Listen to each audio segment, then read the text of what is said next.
Bien. ¿Fueron a las actividades de San José? No. ¿Cómo que no? Los que sí fueron, ¿qué tal estuvo? Demasiada gente. ¿Alguien fue al concierto de Los Ángeles Azules?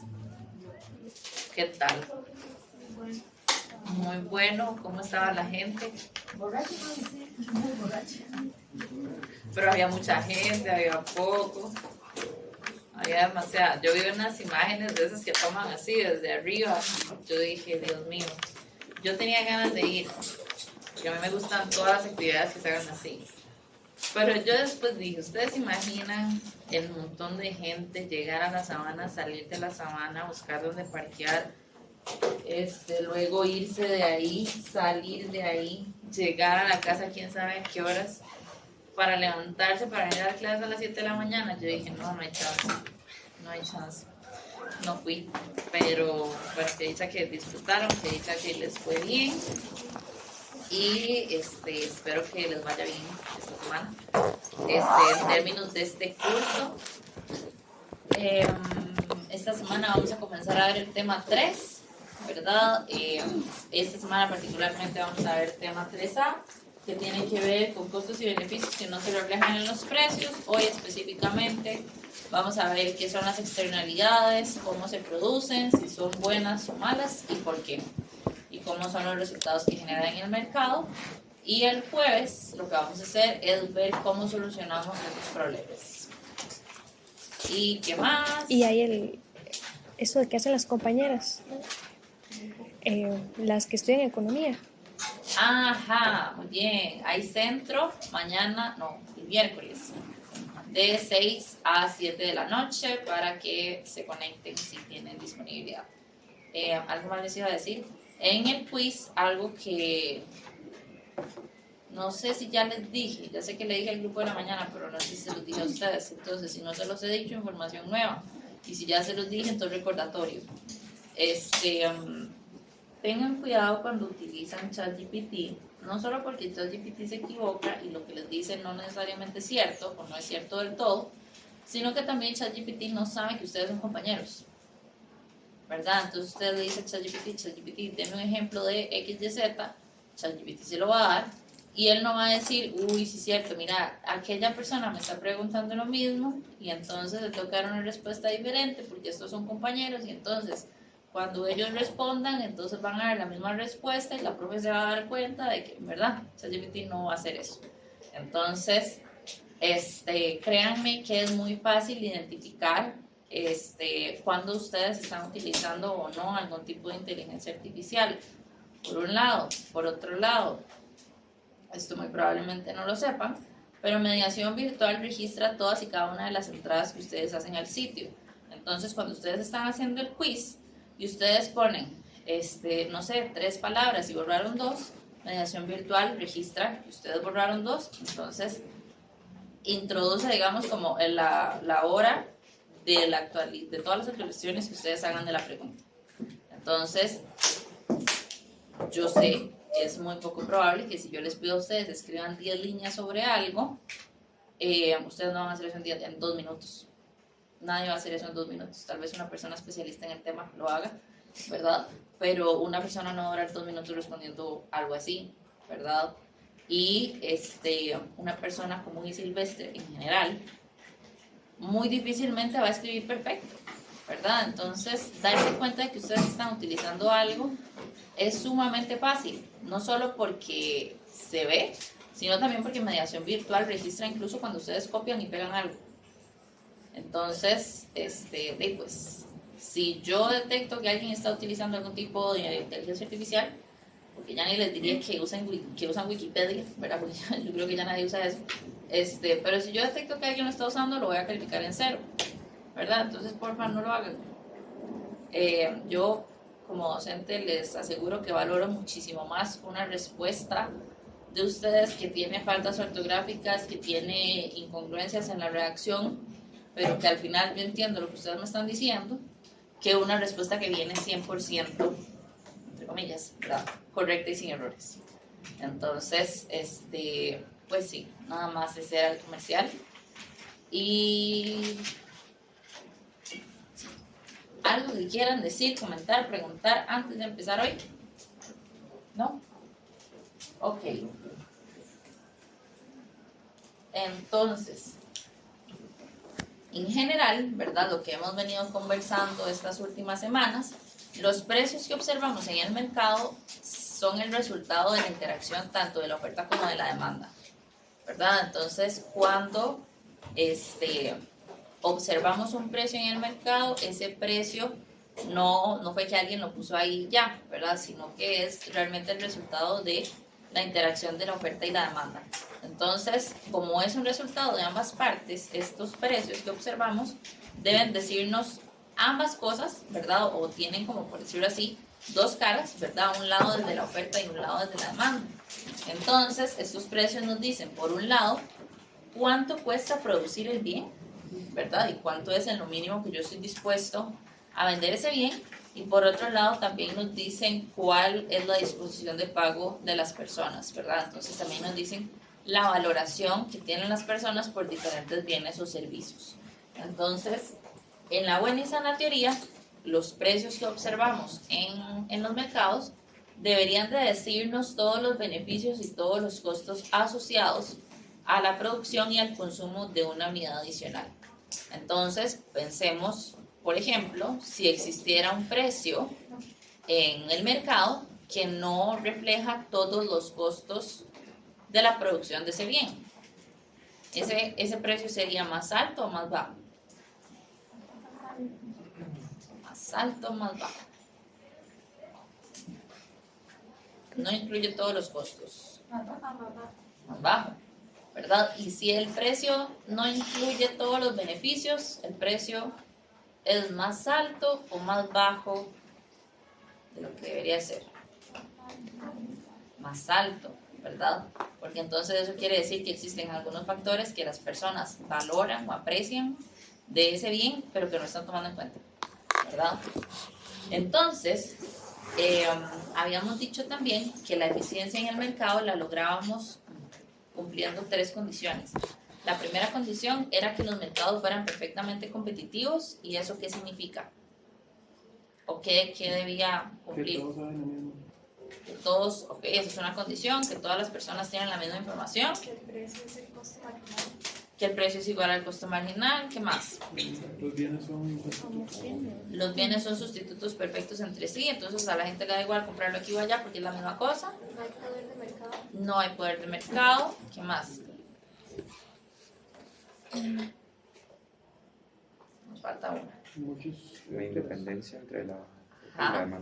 La oferta y la demanda son independientes y también hay muchos competidores de parte de la oferta y muchos competidores de parte de la demanda.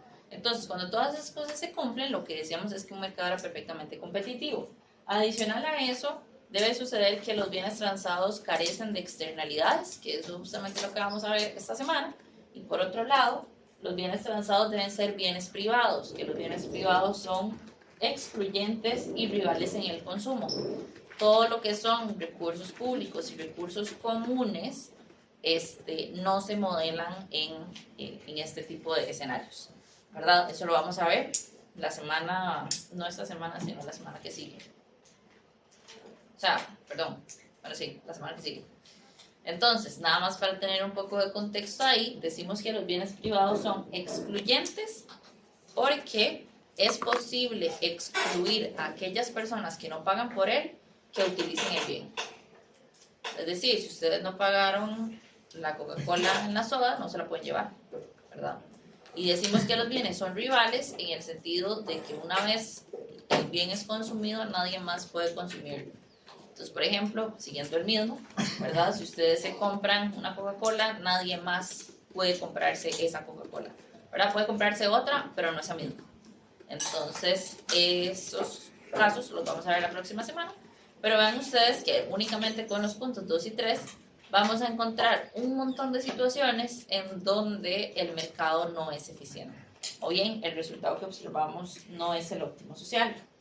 Entonces, en general, ¿verdad? Los precios nos deberían decirnos los costos de oportunidad de ambas partes, ¿verdad? Los costos de oportunidad de producir el bien, es decir, a qué estamos renunciando con tal de producir una unidad adicional del bien, Y por otro lado, deberían de decirnos también los costos de oportunidad de aquellas personas que los consumen. ¿A qué renuncian las personas cuando consumen un determinado bien?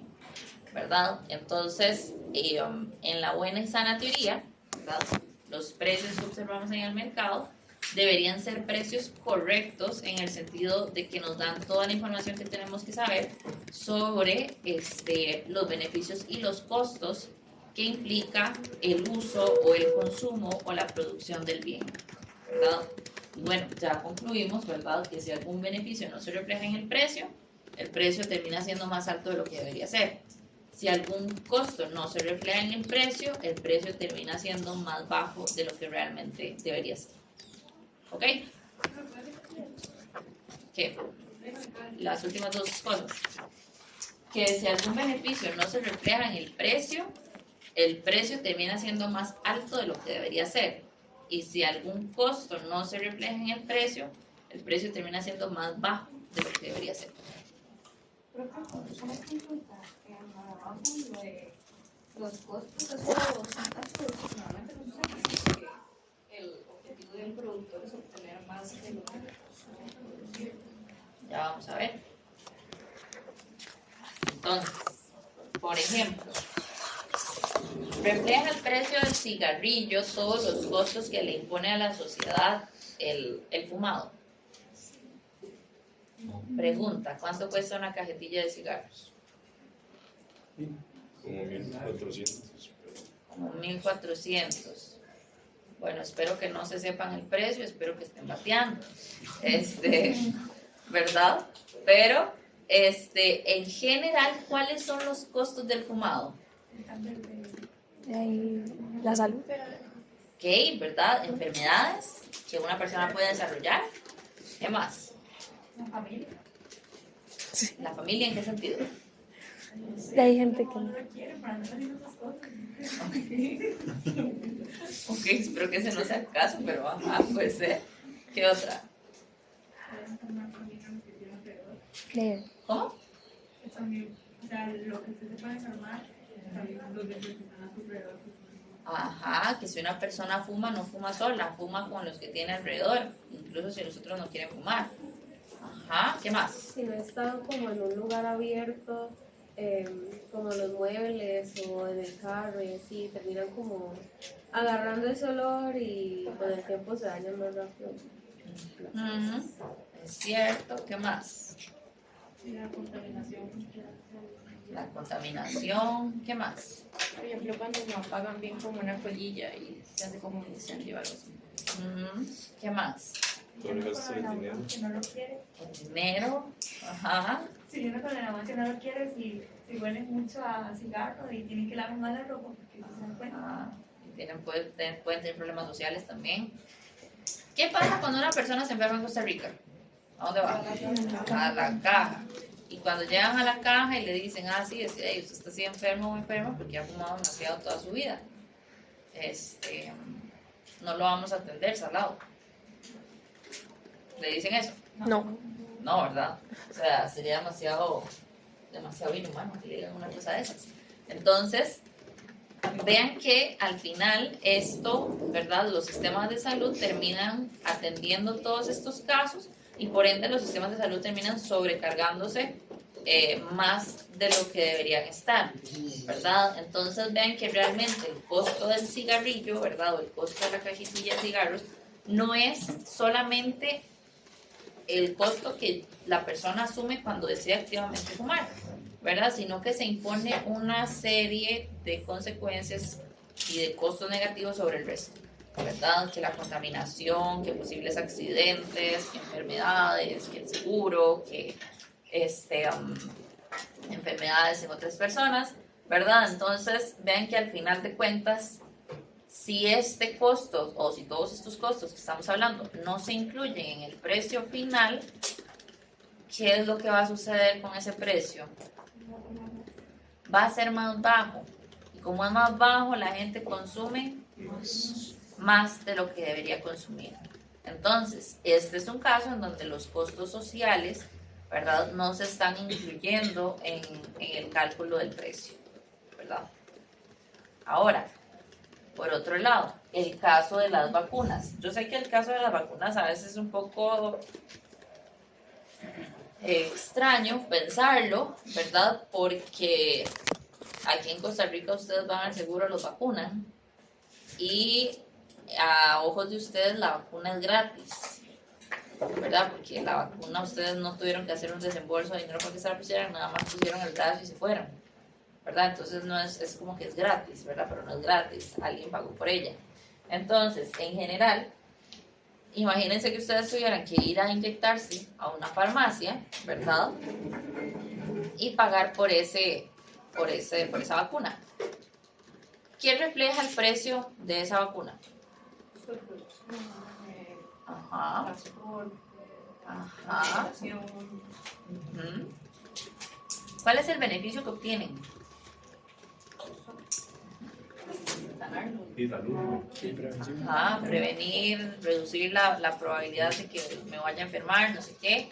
Y por ende, si es menos probable que ustedes se enfermen, es menos probable que ustedes contagien al resto, ¿verdad?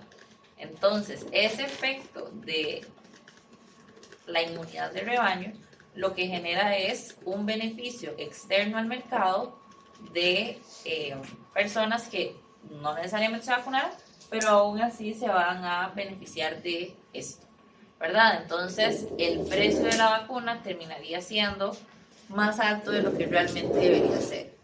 Entonces, estos dos casos, ¿verdad? Tanto el de los cigarrillos como el de la vacuna, ambos son un problema porque lo que hacen es que no nos llevan al óptimo que como sociedad deberíamos consumir, ¿verdad? Entonces, muy probablemente como sociedad deberíamos consumir menos cigarrillos de lo que terminamos consumiendo en la actualidad, ¿verdad? Considerando todos estos costos adicionales que se imponen en las personas. Y lo mismo, ¿verdad? Antes este ejemplo del cigarro era como muy común y muy fácil de ver, ¿verdad? Como que toda la gente causaba o coincidía en que esto es malo, no hay que hacerlo, ¿verdad? Pero lo mismo aplica con el vapeo, ¿verdad? Yo más bien me atrevo a decir que el vapeo es hasta más peligroso que el fumado, ¿verdad? Porque el vapeo comenzó como una alternativa para aquellas personas que querían dejar de fumar cigarro y querían algo diferente, ¿verdad? Menos malo, digamos. Pero algo que no se contempló es que aquellas personas que son menores de edad, ¿verdad? Porque ya ustedes son mayores de edad y ya la buena esa teoría, ¿verdad? Ustedes saben medir las consecuencias del hoy y del mañana. Pero una persona que está en el colegio tal vez no mida 100% esas consecuencias, ¿verdad? De que estar ahí fumando strawberry ice, popping pearls, vainilla mango, ¿verdad? No vaya a ser lo mejor para el futuro, ¿verdad? Entonces, por eso es que se generan... están llamando a alguien, no sé quién es, están llamando a alguien. Entonces, pues en general, ¿verdad? Esto es lo que sucede, ¿verdad? Y así es como terminamos consumiendo más de lo que deberíamos consumir como sociedad. En el caso de las vacunas, sucede exactamente lo mismo, ¿verdad? Pero al revés. Aquí más bien la gente termina consumiendo menos de lo que debería consumir. Ambos casos nos llevan a resultados que no son eficientes en términos del mercado, porque no terminamos consumiendo lo que deberíamos consumir, ¿verdad? ¿Dónde está el efecto externo? En el caso de los cigarrillos, el efecto externo es todas aquellas personas que se ven afectadas de una u otra forma por la acción que no están decidiendo tomar, ¿verdad? Y en el caso de las vacunas, el beneficio que perciben las personas cuando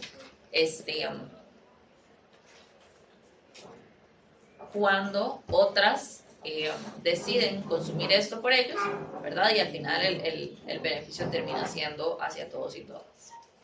Entonces, estos dos casos, ¿verdad? Tanto el de los cigarrillos como el de las vacunas, es el caso o a lo que se llama, ¿verdad? Es un precio mentiroso o un precio engañoso, en el sentido que no refleja verdaderamente ni todos los costos ni todos los beneficios de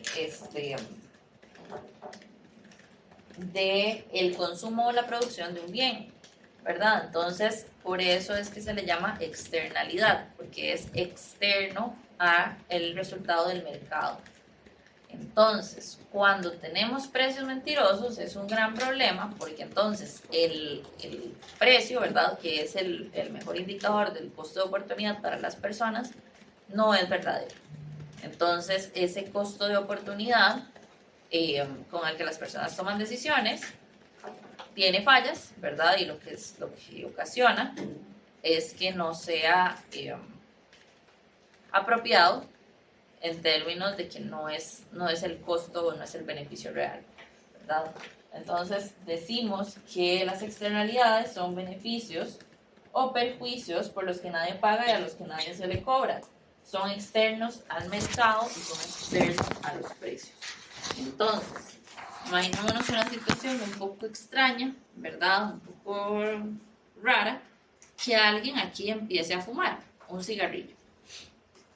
Entonces, supongamos que esa persona dice, vean, yo les voy a pagar a todos y todas 5,000 colones con tal de que nadie se queje. Y ustedes me dejen a mí fumar en paz. ¿Ustedes aceptarían o no? Ok, sí. ¿Alguien aceptaría en otras condiciones? Dependiendo ¿De qué? de lo que se ofrezca para digamos, no. ¿Qué le tendrían que ofrecer a usted?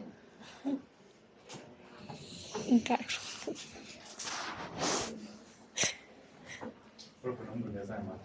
Una hamburguesa de hamaca. Bueno, pero cuidado, le sale el tiro al revés, ¿verdad? Porque si le llega con una quesito burguesa a los pequeños precios, mejor hubiera aceptado los 5,000. Digamos, yo justificaría que para que Ok. ¿Alguien no aceptaría del todo? Yo no aceptaría. Ok, ustedes dos no aceptarían del todo. Ustedes dos tampoco. Hoy en la mañana me dijeron, no, profe, yo le diría que me dé 25,000. Y entonces alguien más dijo, bueno, si va a pedir 25, yo quiero 50, ¿verdad? Entonces ven que al final de cuentas, pues esto es complicado, ¿verdad? Y si ustedes fueran esta persona bajo esta petición extraña, ¿verdad? Es complicado llevarlo a cabo por el simple hecho de que primero le va a salir carísimo y segundo, todas las personas van a tener una condición diferente, ¿verdad? Entonces, realmente, si esto se pudiera hacer, podríamos como solucionar el problema, ¿verdad? Porque entonces cada quien estaría asumiendo sus propios costos. Lo que pasa es que, pues, en la vida real esto realmente no sucede, y segundo, si sucediera, pues yo no lo permitiría, ¿verdad? Porque imagínense ustedes qué cosa más extraña.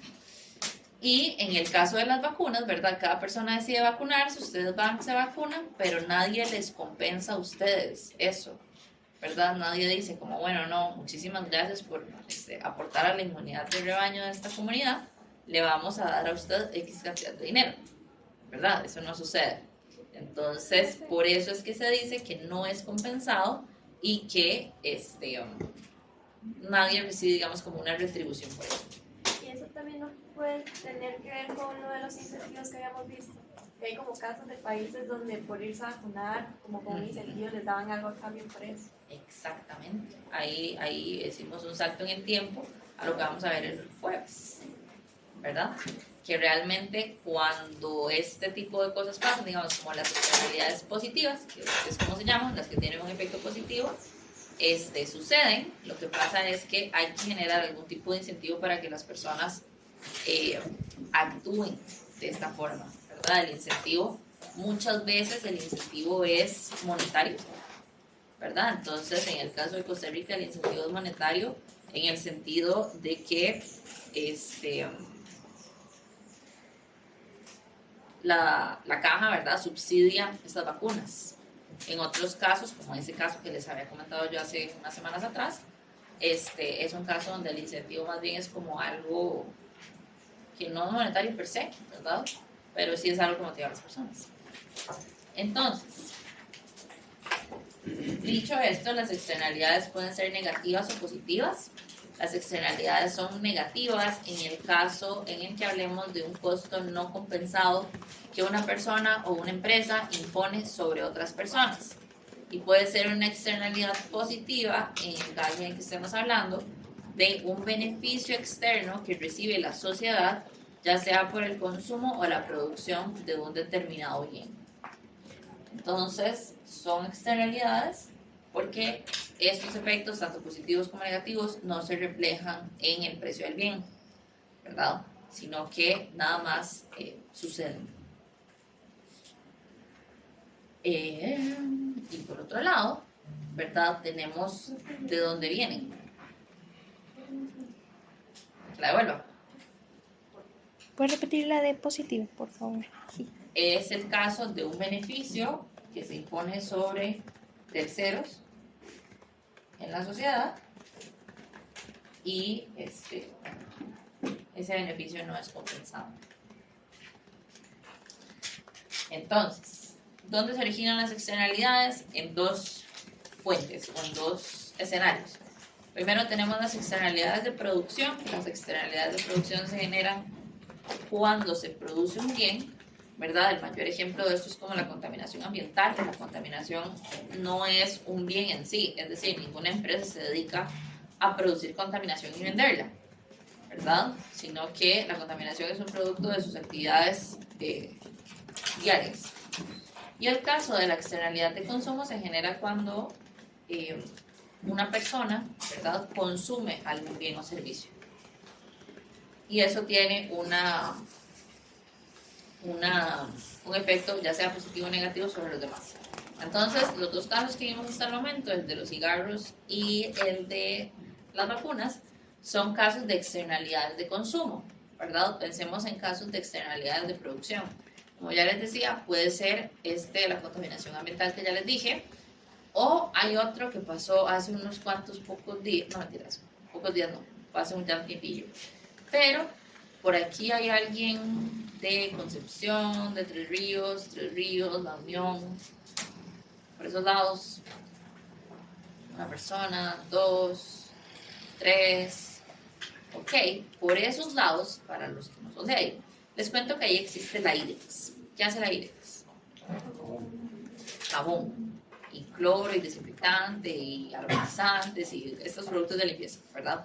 Hace mucho tiempo, la IREX llegó ¿verdad?, como a comprar un lote y a sacar la patente para poder poner su planta de producción en Concepción, en otro lado, pero igual en Concepción, y la MUNI se la dio, se lo aceptó, y resulta ser que como en Costa Rica,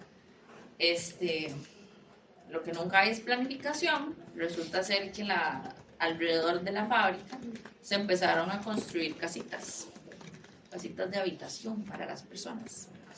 Y entonces las personas empezaron a habitar ahí, ¿verdad? Se hizo una comunidad, había iglesia, había escuela, había pulpería, había todo, ¿verdad?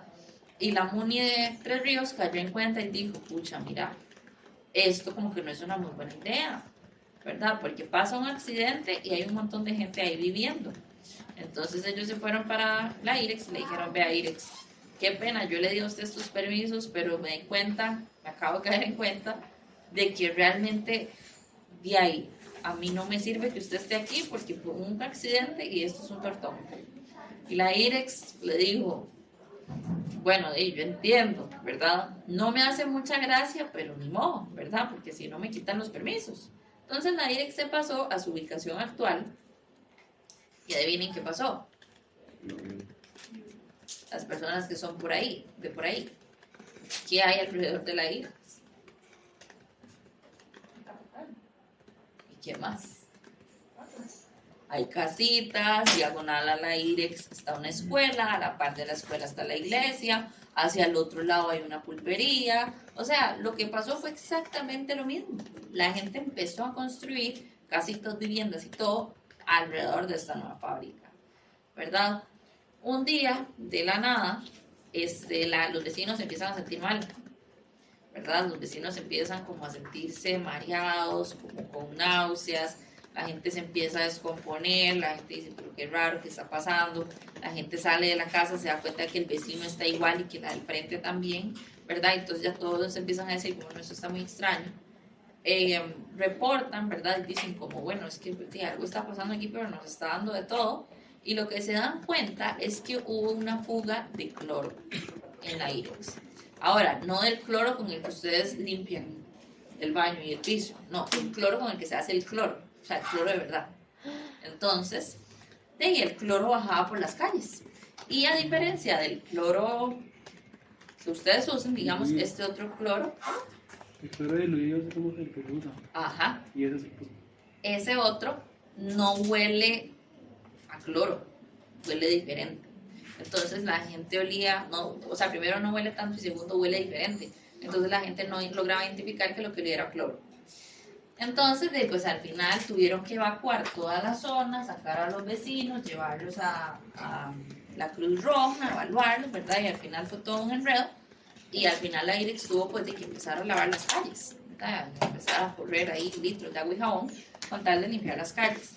Vean que también esto no solamente es el caso de una externalidad, bueno, de producción y negativa, sino también es el caso de la poca planificación urbana que hay, no solo en Costa Rica, sino en toda la región, ¿verdad? Ese es el caso de una externalidad de producción negativa. Pensemos en el caso de una positiva. Son como efectos secundarios, ¿no? Ajá, pero sobre un tercero. Eso es importante. Ahora, un efecto que es positivo es, no sé si ustedes han visto, digamos, cuando se ponen como estos centros de oficinas o estos centros de servicios en diferentes zonas. Entonces, por ejemplo,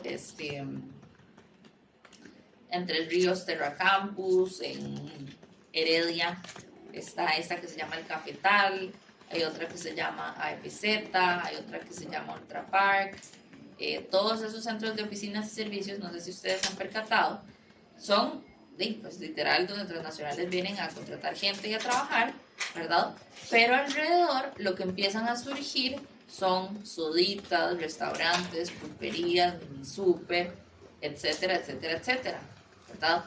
Todos estos negocios que surgen a raíz de este nuevo comercio son un efecto, ¿verdad?, secundario o un efecto externo de las actividades principales que otra empresa está tomando, ¿verdad? Entonces, pues esto es como un efecto multiplicador, por decirlo así, ¿verdad? De que generar empleo en un lugar va a generar empleos secundarios en otras cosas.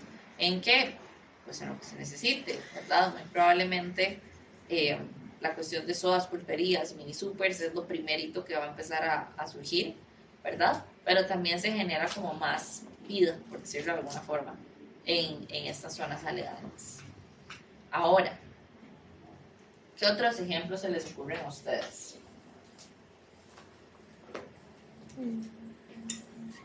Ya sea positivo, negativo, de producción o de consumo.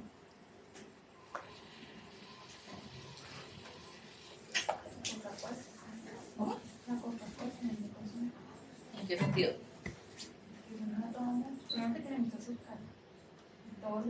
Ah, pero ojo que eso es, ahí no hay un efecto externo, eso es una decisión consciente de cada persona. Yo vivo en Cartago y vivo en Lourdes, que está la fábrica de cemento, la Holcim. Entonces, eso a la población, digamos, le genera como, digamos, como gente que nace ahí y tal, les genera como enfermedades como alergias y cosas así. Y también a la gente que llega nueva y quizás no está acostumbrada a que el aire esté tan contaminado, que les genera también como a veces de tanto polvo y cosas como que se le traba como poquitos de cemento y así en los pulmones. Digamos, lo que la Holcim hace como para balancear un poco es que, bueno, primero le da la mayoría del trabajo a las personas que viven ahí y hacen como proyectos sociales, o sea, donan cosas a la escuela, a la iglesia, o sea, creo que la plaza ellos la habían remodelado y todo, entonces creo que sería como algo así.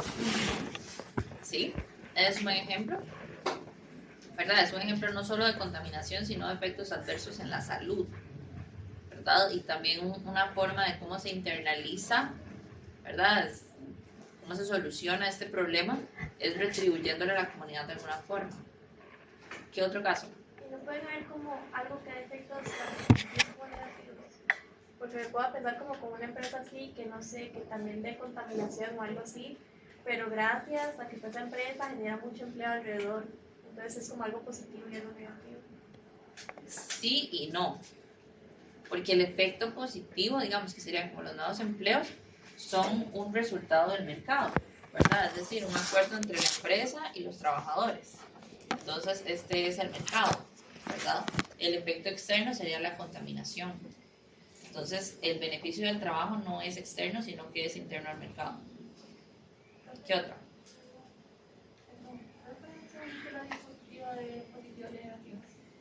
Esta. ¿Qué otro ejemplo se les ocurre? Por ejemplo, no puede ser yéndose como más al lado de la agricultura con la gente que se encarga de producir, no sé, café o algún tipo de verdura, por decirlo, que a la hora de que contamina ríos y contamina la tierra, por poner los químicos y todo para cuidarlo, podría ser un tipo de externalidad negativa. Sí, sobre la comunidad, ¿verdad? Como la contaminación de los recursos, sí. ¿Qué otra? No sé si cuando estábamos hablando, por ejemplo, de los carros eléctricos, que se supone que son para sustituir a los carros que ocupan, que contaminan y tal, pues eso es como una externalidad positiva, en el sentido de que son mejores para el ambiente, pero el hecho de producirlos genera también contaminación. Ajá. Entonces, como tal vez un ejemplo de dos, Sí. ¿o no? El detalle ahí, en ese ejemplo específico, es que no sabemos qué es peor a este punto, ¿verdad? Porque al inicio dijimos como genial, ¿verdad? Ya no se va a contaminar menos el ambiente, y después dijimos, bueno, ¿y ahora qué hacemos con la batería del carro cuando se daña? Entonces ahí como que yo creo que no está tan claro cuál es mejor una que otra, pero ajá. Profe, ¿Qué otra?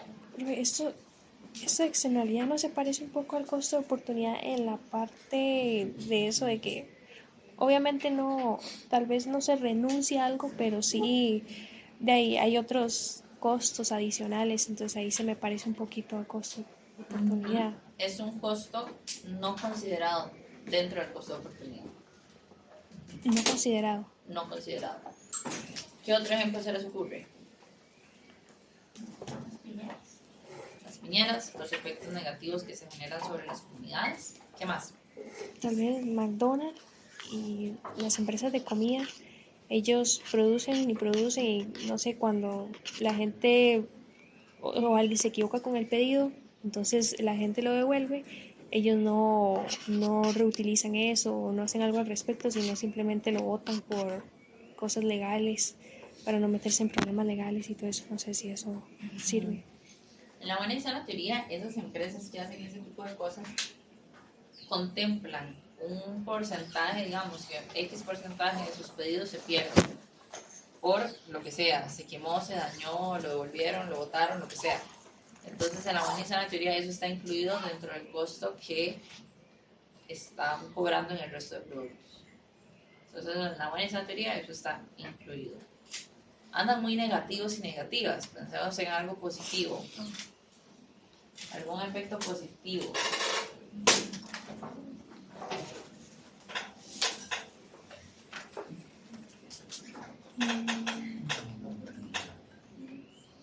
Tal vez como una de esas, como fundaciones, así como que plantan árboles, porque hay gente como que no planta, y al final como que los árboles que se plantan le terminan dando beneficio al resto, entonces no pongan dinero para, pero no sé. Como los programas de voluntariado. Pues pero es algo directo, ¿no? Eso es para Ese público, es, pero no ajá, para es que público. para eso existen. ¿Qué otra? No sé si lo estoy tomando como ejemplo por la lectura, pero el uso de transportes públicos, una externalidad positiva podría ser como que yo no estoy sacando mi carro, contribuyendo a la congestión de ese día por usar el transporte público, por usar, no sé, el bus. Sí, sí, lo que pasa es que aquí eso es un tema trágico que ahorita vamos a comentar, pero sí, ¿verdad? Definitivamente que una persona decida no sacar el carro es un carro menos en la calle. Un carro menos en la calle no solamente es menos contaminación, sino también es menos congestión vial, ¿verdad? Entonces nos atrasa un poco menos a todos y todas, ¿verdad? Entonces ese puede ser otro caso. Entonces, En general, ¿verdad? Hagamos como un pequeño resumen, recapitulación de lo que acabamos de decir. Vamos a tener las externalidades.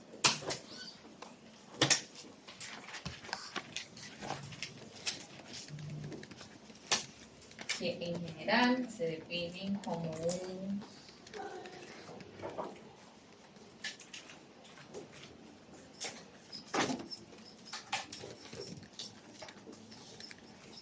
beneficio o costo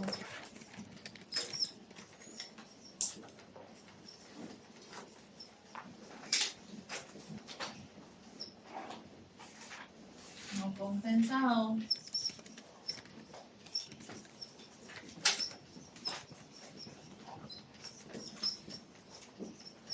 que se imponen sobre un tercero, ¿verdad? Por eso se dice que es externo al mercado. Tenemos el caso de las externalidades positivas. Estas son las que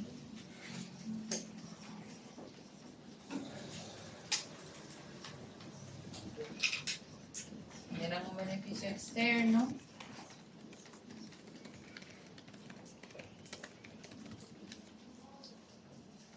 Aquí lo que sucede es que el precio del bien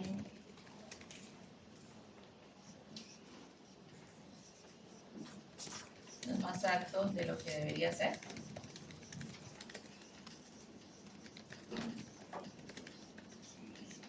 Y como consecuencia en el mercado,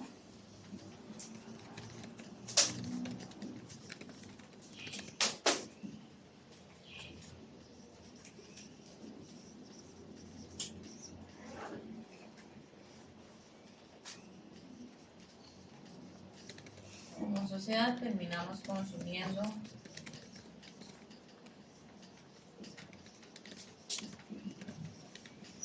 menos del óptimo.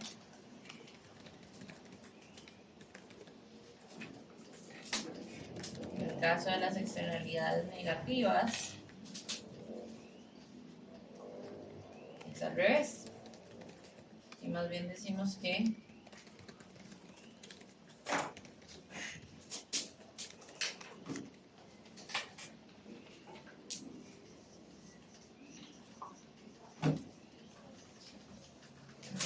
costo externo, entonces aquí el precio es más bajo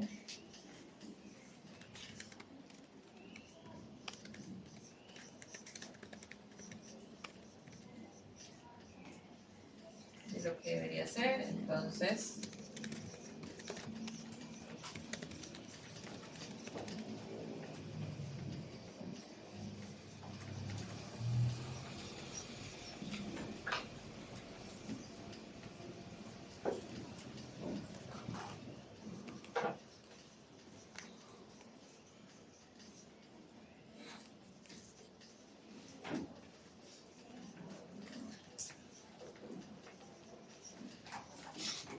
terminamos consumiendo más de lo costo. Entonces,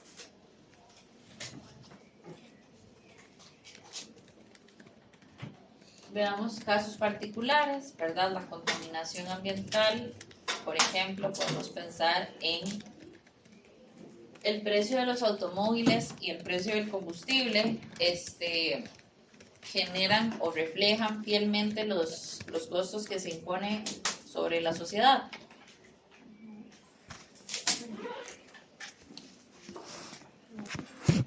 Realmente no, ¿verdad? Porque ven que con la contaminación pasa algo interesante y es que la contaminación, los efectos no los vemos necesariamente hoy, ¿verdad? Sino que los vemos en un plazo temporal determinado. Entonces, en el caso de los vehículos, ¿verdad? Y de los combustibles, ¿refleja esa contaminación que vamos a tener a lo largo del tiempo? Pues realmente no, ¿verdad? Entonces, lo que sucede es que tanto los combustibles como los automóviles terminan siendo más baratos de lo que deberían ser, ¿verdad? Si todos esos costos se incluyeran.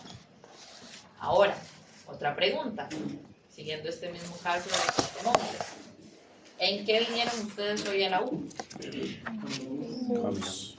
En bus, en tren, caminando. ¿Qué más? ¿Alguien vino en carro?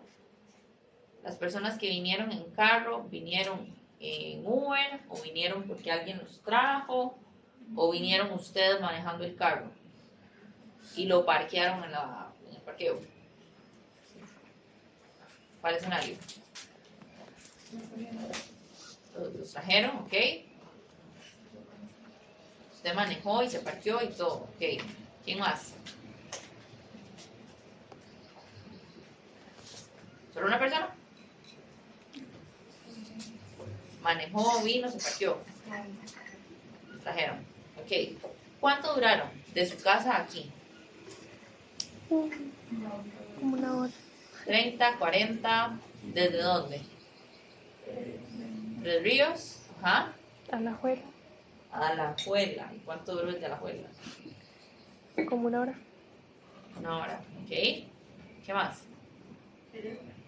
¿Cuánto duraron desde Heredia? Ok, alguien viene desde Cartago. Ok. ¿Cuánto duraron desde Cartago? 26. Como salí de mi casa a las 8 para parar el tren a las 9 y llegué aquí a las 9:50. Ok, pero vino en tren. ¿Alguien vino desde Cartago en bus? No. Así no es que está complicado, ¿verdad? La mayoría de gente viene en tren. Pero les pregunto a ustedes, las personas que andan en bus, tren no cuenta, pero las personas que andan en bus, cuando ustedes salen, dependiendo de la hora que salgan, duran más o menos, ¿cierto? ¿Verdad? Normalmente en hora pico, esto es terrible y es intransitable, ¿verdad? Y de hecho hay algo que a mí me llama mucho la atención, porque cuando a mí en general me gusta dar el horario de las 7 de la mañana o el de las 9 o el de la 1, ya después ya no me gusta tanto, porque la presa es terrible, ¿verdad? Entonces hace tiempo, cuando empecé a dar este curso, a las 7 de la mañana yo tenía estudiantes de todo lado. Yo tenía estudiantes de Cartago, de La Juela, de Heredia, de por aquí cerca, de Moravia, de Tres Ríos, de todo lado, ¿verdad? Pero conforme han pasado los años, ahora los grupos de 7 de la mañana prácticamente solo matricula gente que vive en la periferia, ¿verdad? ¿Y por qué? Pues porque imagínense ustedes trasladarse desde tan lejos en este horario tan terrible de presas, ¿verdad? Entonces, cuando ustedes van en bus, ¿verdad? Ahí en hora pico, durando horas de horas, si ustedes ven por la ventana, ¿qué es lo que ustedes ven? Las personas en la misma situación y otras personas que andan en carro, ¿verdad? Si ustedes observan las personas que andan en carro, aquí sucede algo muy interesante, y es que la gran mayoría de personas anda sola o con una persona adicional, ¿verdad? Pero realmente la mayoría de carros van vacíos.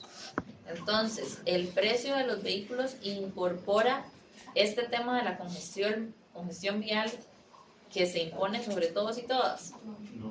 No, ¿verdad? Ahora bien, yo creo que el caso de Costa Rica particularmente es un caso trágico, ¿verdad? Porque realmente yo creo que Costa Rica es bastante intransitable, ¿verdad? O sea, aquí el transporte público es un caos, es una cosa terrible, espantosa y no tiene ni principio ni fin, ¿verdad? Estamos basados únicamente en buses y un tren que funciona de la forma más extraña del mundo, ¿verdad? Y muchas veces cuando la gente habla del sistema de transporte público, dice, ay, sí, es que el transporte público en Costa Rica, y luego dicen, y es que en comparación con Europa, y yo digo, sí, no, pues claro, ¿verdad? O sea, claro, ¿cómo vamos a comparar papas con chayotes? No tiene sentido, ¿verdad? Entonces, cuando pensamos así en transporte público, yo creo que uno de los mejores ejemplos que podemos tomar es algún ejemplo en la región. Por ejemplo, Colombia. ¿Alguien ha ido a Colombia? ¿Cómo es Colombia?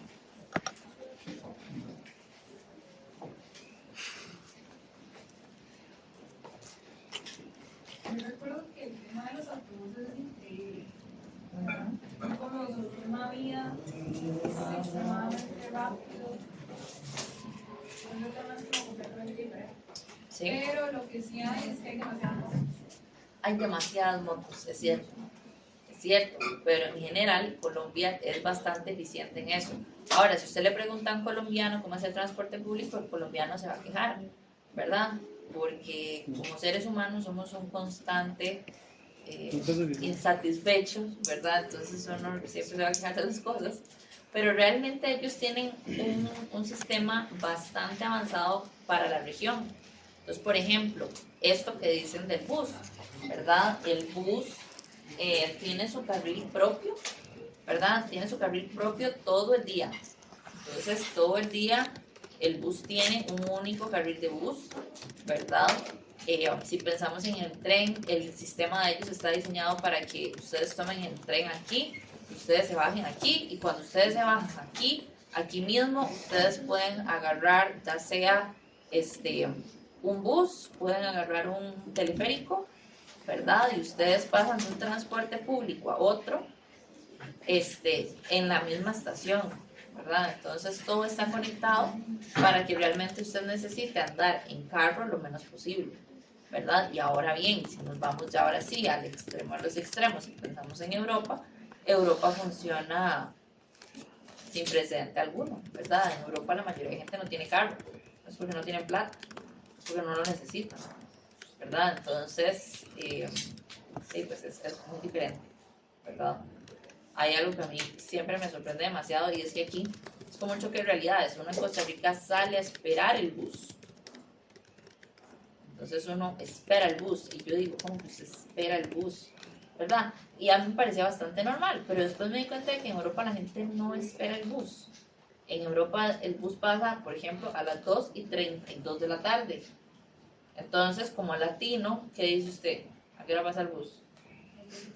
A las 2:30, más o menos 2:30 el bus está ahí. Pues no, allá el bus pasa a las 2:32. Y si el bus por algún motivo llegó antes, el bus se va de la parada a las 2:32, ¿verdad? Entonces, realmente allá la gente no espera el bus, porque allá todo es tan exacto que usted puede planificar su día punto por punto y todo va a salir bien, ¿verdad? En el caso de Costa Rica y muchos países de la región, esto no es así, ¿verdad? Entonces yo creo que aquí el mayor problema que tenemos no es que todo el mundo anda en carro, que hay demasiados carros.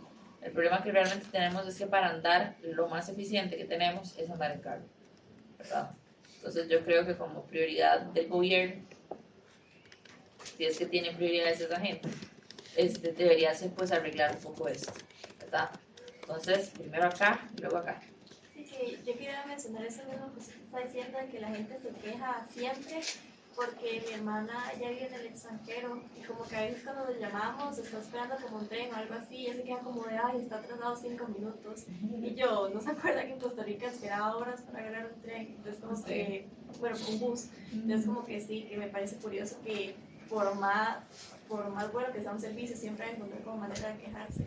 Y es que eso realmente es lo que los lleva a ese punto de eficiencia, que la gente nunca está satisfecha.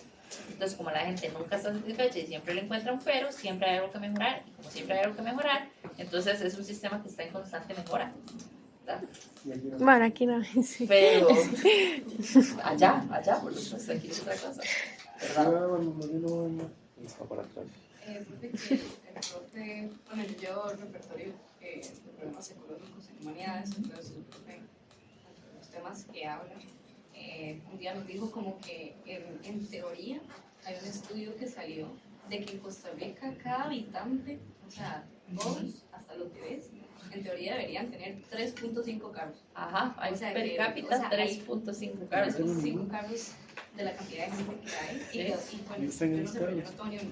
Entonces, o sea, yo no sé dónde está mi De todos a usted no le salió ni uno. Sí, ¿no? Sí, eso de fijo pasa. Eso de fijo pasa, y yo creo que ya habíamos comentado el caso de México, ¿verdad?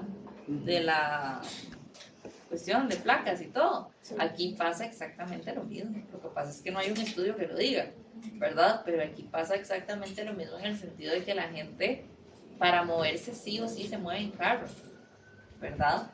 Porque, bueno, en un lugar, por un lado porque tienen los medios para hacerlo, y por otro lado también porque aquí como verse es demasiado complicado, ¿verdad?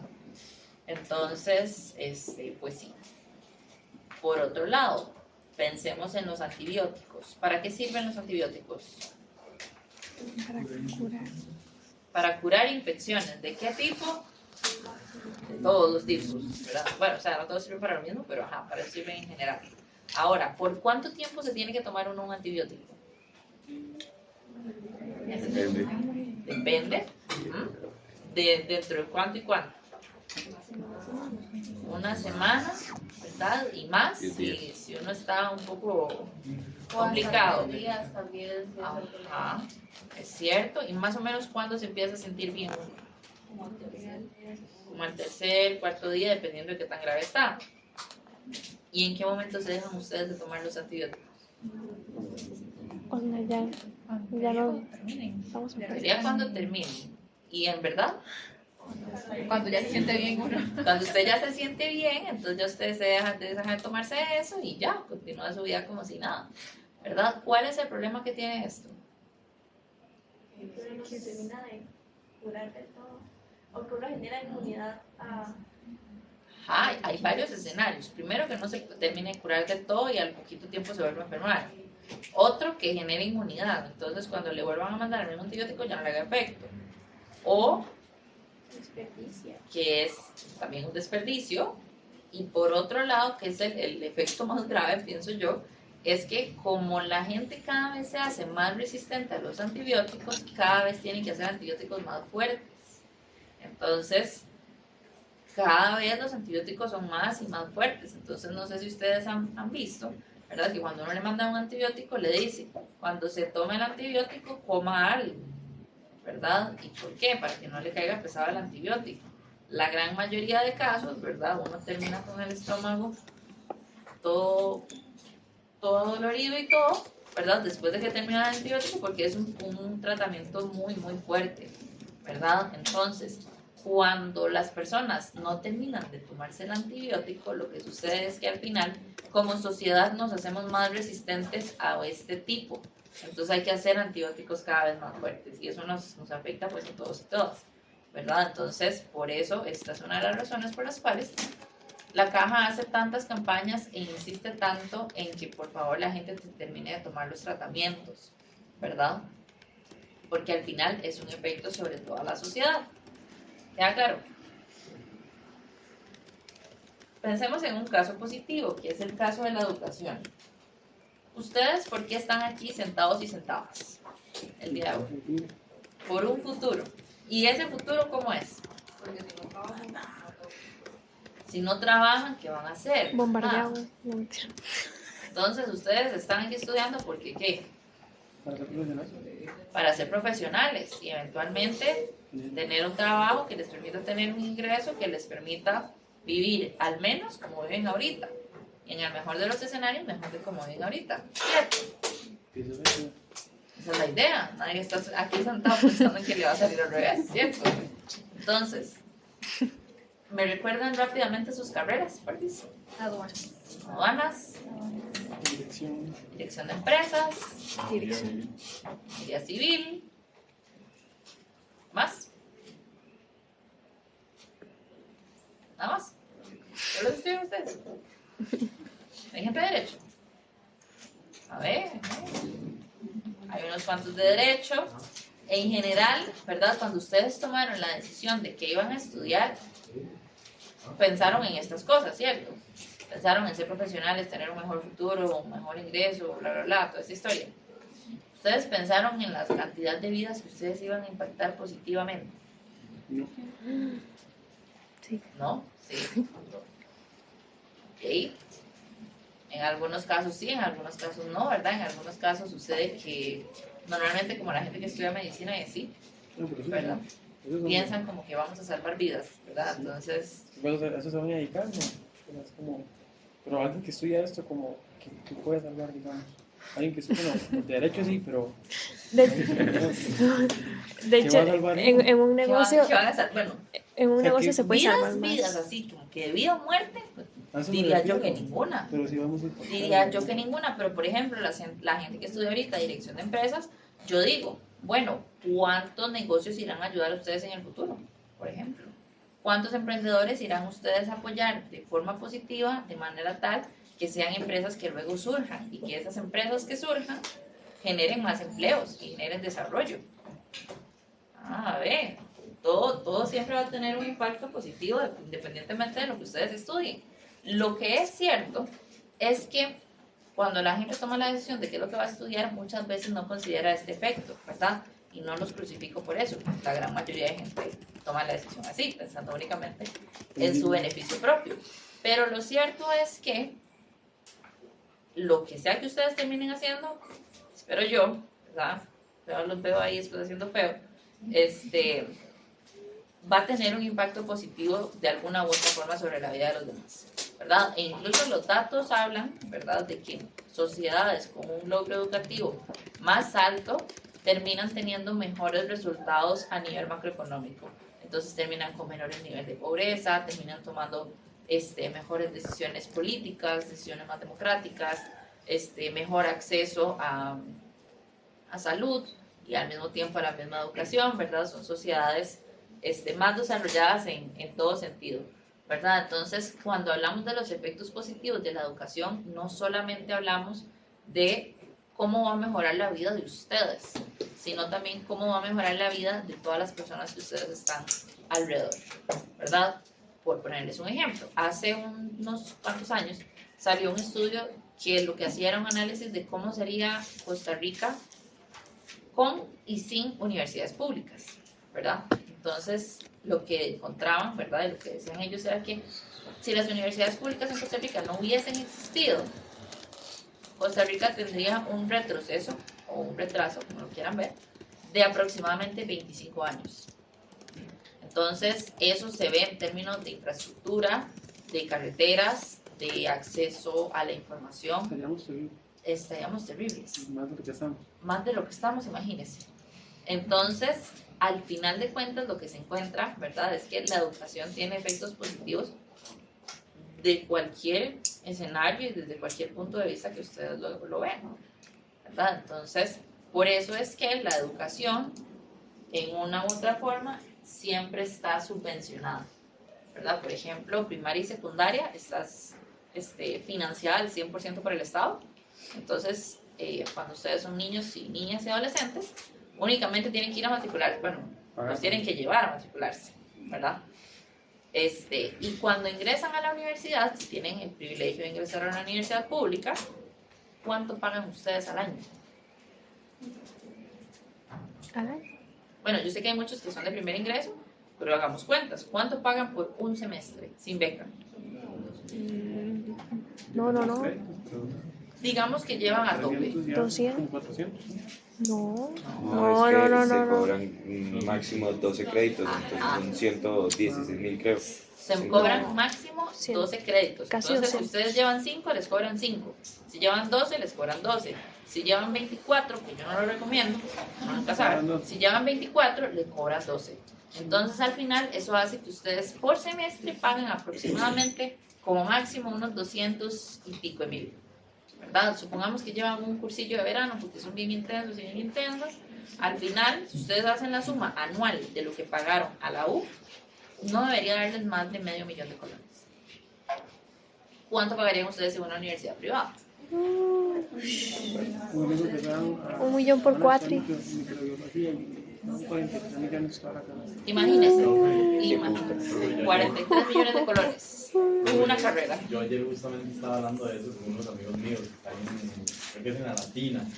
Uno de ellos que está estudiando ingeniería industrial y él me estaba comentando que con el descuento entre comillas, digamos, ¿Qué me salía solamente un cuatri en 700.000. Imagínense. Y sin el descuento eran como 1.400.000 por ahí. Imagínense, o sea, realmente es demasiado caro y en Costa Rica la educación es un negocio. Entonces, hay varios puntos importantes aquí que destacar. El primero, que tiene que ver con las externalidades, ¿verdad? Es que imagínense ustedes si la universidad pública no existiera. Y solo los que tienen plata pueden estudiar. Solamente los que tendrían plata pueden estudiar, ¿verdad? Exactamente. muy probablemente ya los políticos nos hubieran vendido a Estados Unidos, una cosa así también. Y definitivamente solamente las personas con dinero podrían acceder a la educación. Eso número uno. Por otro lado, ¿qué pasaría con el resto de la sociedad si solamente unos cuantos pueden acceder a la educación? Habría mayor desigualdad. Y podría eso, atraso. Un atraso. Como social. No hemos visto propiamente crecimiento económico, pero ¿qué creen ustedes que pasaría con el crecimiento económico del país? Sería muy bajo, mínimo, negativo, no sé, ¿verdad? Pero lo cierto es que la cosa sería crítica. Entonces, este tema de la educación es muy importante, ¿verdad? Porque la educación nos afecta a todos y todas, de una o de otra forma. Y es por eso que siempre es importante que defendamos la educación en la forma en la que esto se vea, ¿verdad? Es decir, que se defienda la educación universitaria, que se defienda la educación secundaria y todas las que sean, ¿verdad? Y que no se hagan recortes. ¿Han visto lo que está pasando con el PES? ¿De qué? ¿De qué está pasando con el PES? ¿Cuál fue el aumento del presupuesto? No, fue... De 0%. ¿Qué implica eso? Ay,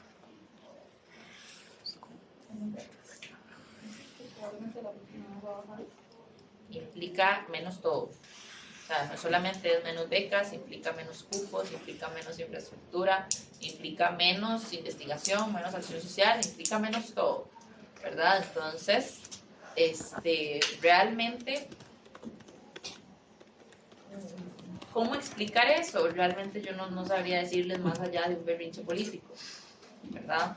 Y de una enemistad entre poderes políticos. Pero realmente para una economía, esto lo vamos a ver más adelantado el curso, pero para una economía en general, no invertir en educación o invertir menos en educación es dispararse en el pie. O sea, ahorita no vamos a ver los efectos, o sea, esos recortes los vamos a ver unos cuantas cositas en el corto plazo, vamos a ver menos becas, vamos a ver menos cupos, vamos a ver menos cursos, pero lo grave no lo vamos a ver ahorita, lo grave viene dentro de unos años. Entonces, La educación en la pandemia, que lo resaltaron muchísimo por la brecha que se hizo. sí, No se vio hasta estos años y ya la gente está empezando a entrar a las universidades y se nota mucho la diferencia que hay con las pruebas de método. sí, incluso digamos a nivel universitario, yo tengo desde el 23 de estar aquí dando clases y yo he observado una variedad de estudiantes, ¿verdad? Desde las cosas, digamos, o sea, no solo desde el conocimiento, sino también desde la forma en la que se desarrollan. Es muy interesante. Tuve como dos generaciones que no hablaban.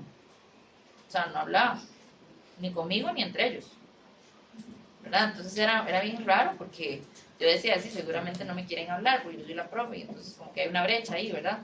Pero no, ni entre ellos se hablaban, ¿verdad? Entonces era bien interesante, bien curioso. Esta generación, digamos, como esta generación de ustedes, la generación tal vez pasada, el semestre pasado, yo sí he sentido una diferencia, digamos, como esa brecha de la generación pandémica propiamente, pero sí es un tema, ¿verdad? Entonces, conclusión, hay que defender la educación. Y por otro lado, tenemos el caso de las externalidades de las vacunas, ¿verdad? Que realmente no lo voy a comentar porque ya lo comentamos bastante, ¿verdad? Pero pensemos qué hubiera pasado en el COVID, ¿verdad? En el COVID, la clase pasada, lo que dijimos fue, bueno, si las patentes se hubieran pasado, el precio de cada vacuna hubiera sido cada vez más alto, ¿verdad? Entonces, si el precio de las vacunas hubiera sido más alto, menos personas se hubieran beneficiado.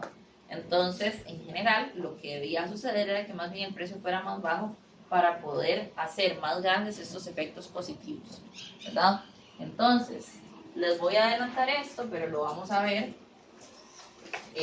más en detalle en la próxima clase. Y es que cuando tenemos externalidades positivas, como el caso de la educación, es establecer un subsidio.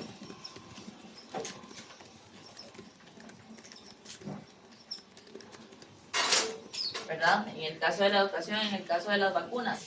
Si logramos que las cosas sean más baratas de lo que realmente son para la gente va a comprar más de eso. Es decir, si logramos que la vacuna sea más barata, más gente se va a vacunar. Si logramos que la educación tenga un costo más bajo del que tiene en el mercado, más personas van a estudiar. Entonces, eso quiere decir que entonces, más como sociedad nos vamos a beneficiar de eso. Y en el caso de las externalidades negativas, la solución